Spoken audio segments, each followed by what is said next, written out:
성인 남성 크기의 로봇이 제자리에서 2m 높이까지 훌쩍 뛰어오르더니 착지까지 안정적으로 합니다.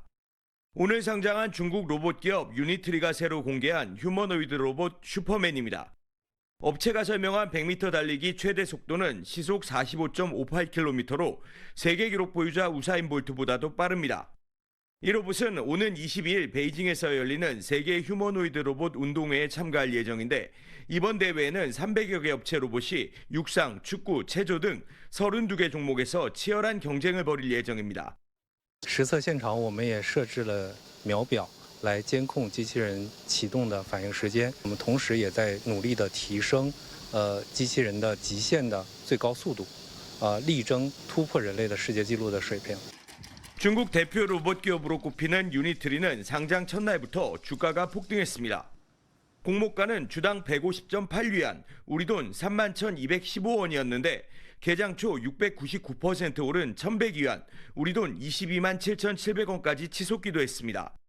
첫날 845위안, 17만 5천 원으로 460%가 오른 채 장을 마감했는데 시가총액은 70조 5천억 원에 달합니다.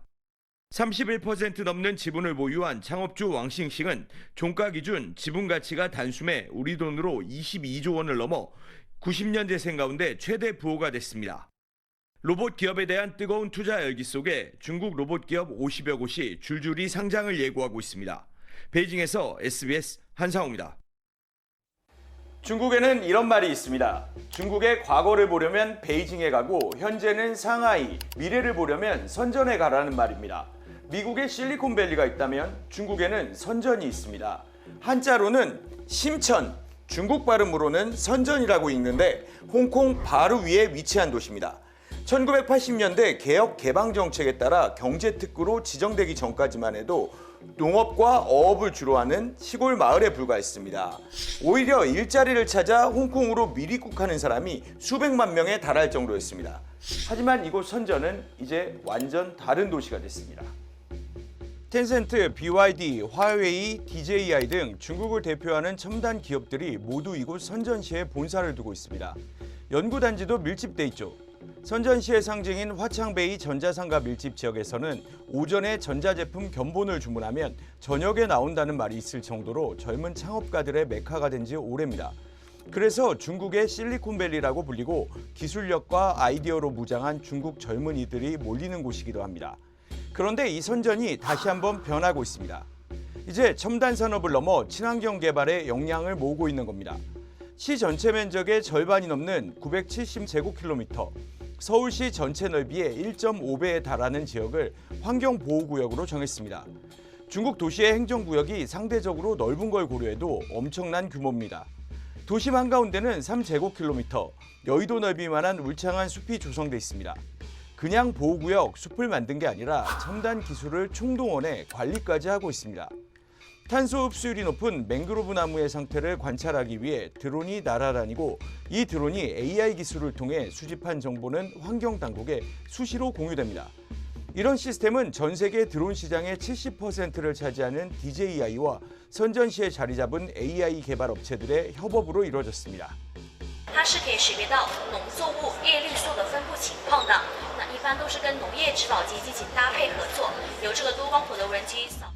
소규모 화재는 드론이 직접 진압할 수도 있고 생육에 필요한 친환경 보조제도 드론이 뿌립니다. 이미 드론으로 배달도 하고 있는 선전에서는 그리 어려운 일도 아니라고 합니다.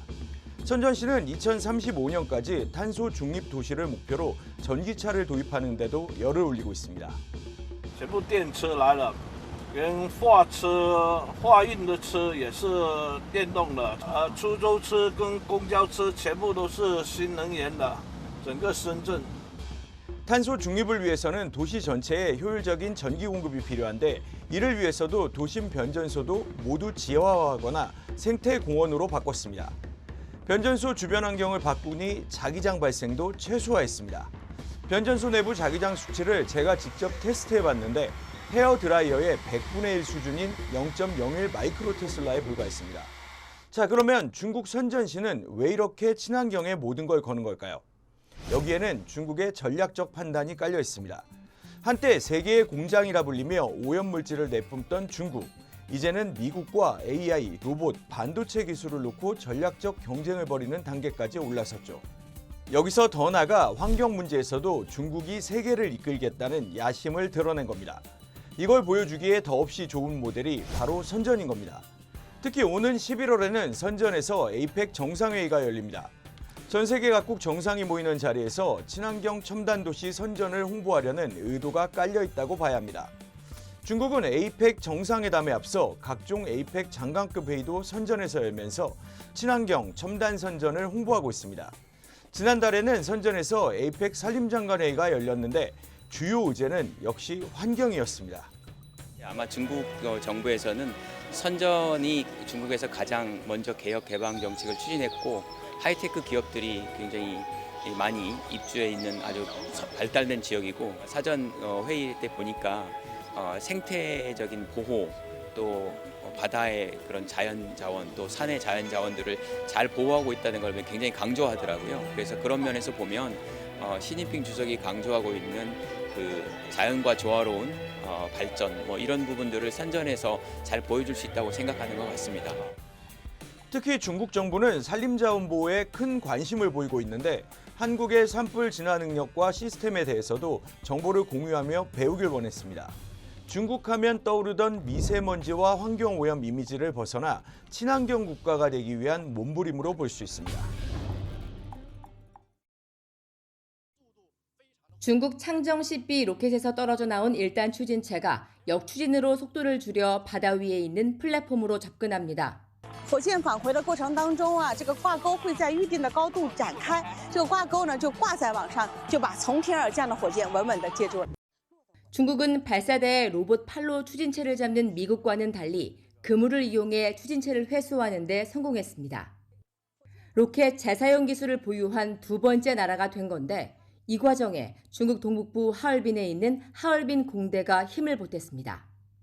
대학 연구진이 초고속으로 낙하하는 추진체를 안전하게 포획하고 회수 이후 자세를 안정시키는 장치, 자동 고정 시스템 등 핵심 모듈 개발에 참여한 겁니다. 1920년에 설립된 하얼빈 공대는 항공우주와 미사일, 인공위성 등 전략 분야 인재를 배출해온 명문입니다. 이 때문에 지난 2020년 미국 상무부는 이 대학을 수출 통제 명단에 올렸고 이후 중국은 대학과 연구기관을 중심으로 핵심 기술 자립에 속도를 내고 있습니다. 하얼빈 공대 캠퍼스 안에는 그동안 중국 우주산업의 성과를 한눈에 볼 수 있는 항공우주 박물관이 있는데 주말이면 하루 평균 6천 명이 찾아와 로켓 추진 원리나 위성의 구조를 배웁니다. 门口的那个导弹东风2，第一次见到这个实体，它真的很大很大，比我想象中的要大很多。我觉得它是一年一年在进步的。 연구실에서 후학을 양성했던 교수들은 퇴임 후 전시관 해설사로 나섭니다. 我们海工大航天馆呢，我们有一个老专家志愿讲解团。我们这个团队呢，全部都是由退休的老教授、老专家组成，把我们的航天成果和航天的技术讲述给老百姓听。 항공우주박물관은 방학철을 맞아서 전국 각지에서 온 학생들로 이렇게 붐빕니다. 결국 이런 우주산업에 대한 높은 관심이 발전의 원동력이 되는 셈입니다. 베이징에서 SBS 최고은입니다.